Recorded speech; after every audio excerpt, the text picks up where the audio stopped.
MP board कक्षा 9वीं वाले सभी मेरे प्यारे विद्यार्थियों का यहाँ पर गणित विषय का पूरा पेपर और सॉल्यूशन आ चुका है।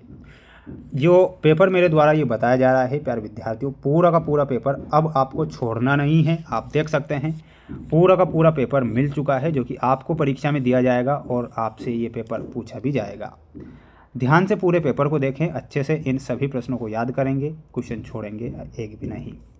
चैनल पर जितने भी विद्यार्थी नए जुड़े हैं तो प्यारे विद्यार्थियों चैनल को सब्सक्राइब जरूर करके रखना, क्योंकि अगला जो पेपर है अंग्रेजी विषय का पेपर है और अंग्रेजी विषय का पेपर भी मैं आपको बता दूंगा, जो परीक्षा में 100% छपेगा। क्वेश्चन देखिएगा प्यारे विद्यार्थियों, आपकी परीक्षा में क्वेश्चन आएगा, ध्यान से देख लीजिए और इन क्वेश्चन को याद कर लीजिए।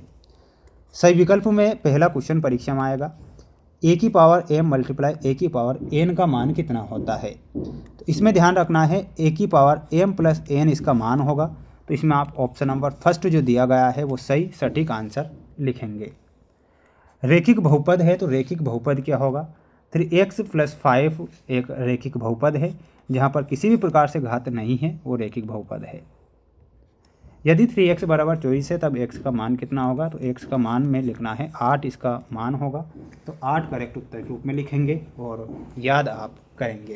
प्यारे विद्यार्थियों, प्यारे साथियों, मेरे सभी प्यारे दोस्त विद्यार्थीगण, चैनल को सब्सक्राइब जरूर कर लीजिएगा। इंग्लिश विषय का पेपर भी बताऊँगा।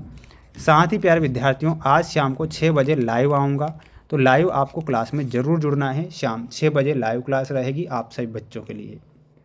समबाहु त्रिभुज के प्रत्येक कोण का मान कितना होता है, तो समबाहु त्रिभुज का जो प्रत्येक कोण होता है 60 डिग्री का मान होता है, तो 60 डिग्री लिखेंगे।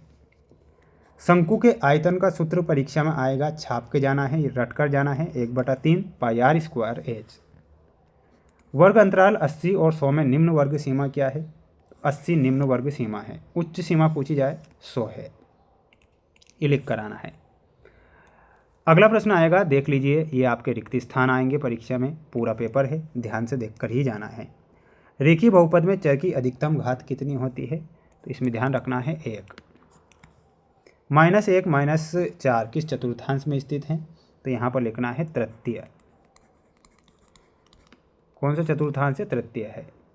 यदि एक समीकरण x + 2y = 5 में x = 1 है तो y बराबर कितना होगा, तो इसमें लिखना है 2। आयत का प्रत्येक कोण होता है, तो आयत का प्रत्येक कोण होता है 90 डिग्री। अर्धवृत्त का कोण भी 90 डिग्री होता है। एक ही अंक की पुनरावृत्ति संख्या उस अंक की कहलाती है, तो उस अंक की बारंबारता कहलाएगी। तो यहाँ पर आपको क्या ध्यान रखना है, सभी छात्रों को बारंबारता आप लिखेंगे।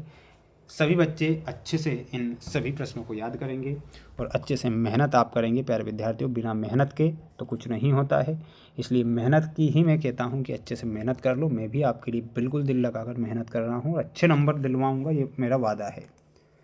22/48 2/3 के तुल्य परिमेय संख्या क्या है, परिमेय संख्या है, तो बिल्कुल ये आपका क्या हो जाएगा, सत्य हो जाएगा। यहाँ आप सत्य लिख कर आना है। 7x² + 3x + 5 में x² का गुणांक 5 है, तो इसमें आपको क्या लिखना है, असत्य लिखना है, यह असत्य होगा। मूल बिंदु के निर्देशांक 0 0 होते हैं, ये बिल्कुल सत्य है, तो सत्य लिखना है। x = 4 y अक्ष का समीकरण है, तो ये आपका सत्य है।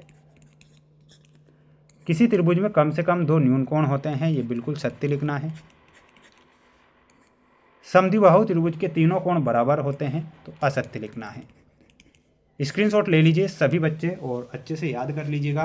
सभी छात्रों को, सभी स्टूडेंट्स को, सभी प्यारे भैया बहनों को चैनल को सब्सक्राइब जरूर करके रखना है और प्यारे विद्यार्थियों मेहनत तो जरूर करना है, क्योंकि बिना मेहनत के जय जयकार नहीं होती। ये आपकी जोड़ी आएगी परीक्षा में, ध्यान से देख लीजिए पूरी जोड़ी। -1 और -2 इसमें मिलाना है, तृतीय चतुर्थांश में स्थित है, ऑप्शन नंबर सी। 2 समान वृत्तों की त्रिज्याओं में आपका मिलाना रहेगा, समान होती है, ऑप्शन नंबर ए सही है। 90 डिग्री के बराबर माप वाला जो कोण होता है वो क्या होता है, समकोण होता है। समचतुर्भुज जिसका प्रत्येक कोण 90 डिग्री हो वो क्या कहलाता है, वर्ग कहलाता है। वृत्त की सबसे बड़ी जिह्वा होती है व्यास। त्रिभुज का क्षेत्रफल होता है 1/2 × आधार × ऊंचाई, ऑप्शन नंबर बी से मिलाना है। ये आप स्क्रीनशॉट तुरंत ले लेना, क्योंकि मैं बिल्कुल शॉर्ट तरीके से आंसर बता रहा हूँ। अच्छे अच्छी तरीके से आंसर बता रहा हूँ, तो आपको देर नहीं करना है, सिर्फ स्क्रीनशॉट ले ही लेना है। केवल 3 पदों वाला बहुपद क्या कहलाता है, तो उसे हम त्रिपद कहेंगे। तो यहाँ पर आप क्या लिखेंगे, त्रिपद। त्रिपद। मूल बिंदु के निर्देशांक होते हैं, तो मूल बिंदु के निर्देशांक 0 0। 2 चरों वाले रैखिक समीकरण लिखिए। तो रैखिक समीकरण हो जाएगा प्यारे विद्यार्थियों, और वो हो जाएगा ax plus by plus c बराबर 0। एक समकोण की माप क्या होती है, तो एक समकोण की माप होती है 90 डिग्री। किसी त्रिभुज में कम से कम कितने न्यून कोण होते हैं, तो 2। वर्ग 80 और 100 का परास कितना है, तो परास निकालोगे तो 20 इसका परास आएगा, तो 20 आपको परास के रूप में लिखना है। स्क्रीनशॉट ले लीजिए जल्दी से। और सभी प्यारे भैया बहन, ये 2 नंबर में प्रश्न आएंगे परीक्षा में, स्क्रीनशॉट ले लीजिए, अपनी फेयर कॉपी से इन्हें याद करके जाना है। समस्त विद्यार्थियों को जो सेट बताया है मैंने, ये सेट डी बताया है। अब जो सेट है, ये कौन सा सेट है, सेट ई है। मैंने आपसे क्या कहा था कि सेट ए से लेके सेट ई तक बताऊंगा। 5 सेट पेपर में प्यारे विद्यार्थियों 95% पेपर बनेगा। और प्यारे विद्यार्थियों, अब लास्ट सेट पेपर हमारा बचा है, जो कि मैं आप सभी बच्चों को नेक्स्ट वीडियो में बताऊंगा।